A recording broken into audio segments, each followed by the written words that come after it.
ಮಕ್ಕಳಲ್ಲಿ ರಾಜಕೀಯ ಅಂದರೆ ಭಯ. ಹೆಣ್ಣು ಮಕ್ಕಳು ನಿನ್ನೆ ನಮಗೆ ಶೇರ್ ಮಾಡಿದ್ದೇನಂತಂದರೆ, ರಾಜಕೀಯಕ್ಕೆ ಎಷ್ಟು ಜನ ಬರ್ತೀರಾ ನೀವು ಅಂತ ನಾನು ಕೈ ಎತ್ತಿದಾಗ ಒಬ್ಬರೂ ಎತ್ತಲಿಲ್ಲ. ಅವ್ರು ಕೊಟ್ಟಿದ್ದ ಉತ್ತರ ಏನಂತಂದರೆ, ಯಾಕೆ ನೀವು ಬರಲ್ಲ ಅಂದರೆ, ಮೇಡಮ್ ಅದರಲ್ಲಿ ಭ್ರಷ್ಟಾಚಾರ ಜಾಸ್ತಿ, ನಮಗೆ ಇಷ್ಟ ಇಲ್ಲ.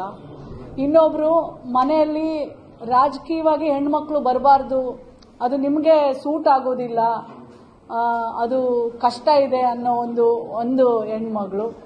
ಮೂರನೇದು ಇನ್ನೊಂದೇನು ಹೇಳಿದ್ರು ಮೇಡಮ್, ಮೂರನೇದು ಹೀಗೆ ಯಾರೊಬ್ಬರು ಸಾವಿರಾರು ವಿದ್ಯಾರ್ಥಿನಿಯರು ಒಬ್ಬರು ಕೈ ಎತ್ತಲಿಲ್ಲ.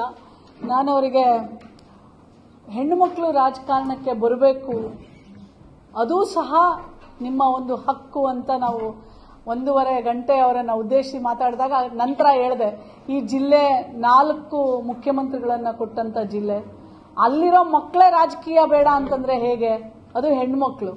ಸೊ ನಂತರ ಎಲ್ಲರೂ ಕೈ ಎತ್ತಿದ್ರು, ಮೇಡಮ್ ನಾವು ಬರ್ತೀವಿ. ನಾವು ಎಲ್ಲೋ ಒಂದು ಕಡೆ ನಮ್ಮ ಮಕ್ಕಳಿಗೆ ಆ ಮೌಲ್ಯಗಳು, ಅರಿವು, ಅವರಲ್ಲಿರುವಂಥ ಆ ಶಕ್ತಿಯನ್ನ ಗುರುತಿಸಿ ನಿಮಗೆ ಈ ದಾರಿನೂ ಸಹ ಇದೆ ಅಂತ ಎಲ್ಲೋ ಒಂದು ಕಡೆ ಹೇಳೋದ್ರಲ್ಲಿ ನಾವೇ ತಪ್ಪು ನಡೆದು ಬಿಟ್ಟಿದ್ದೀವೇನೋ ಅಂತ ಅನ್ಸುತ್ತೆ.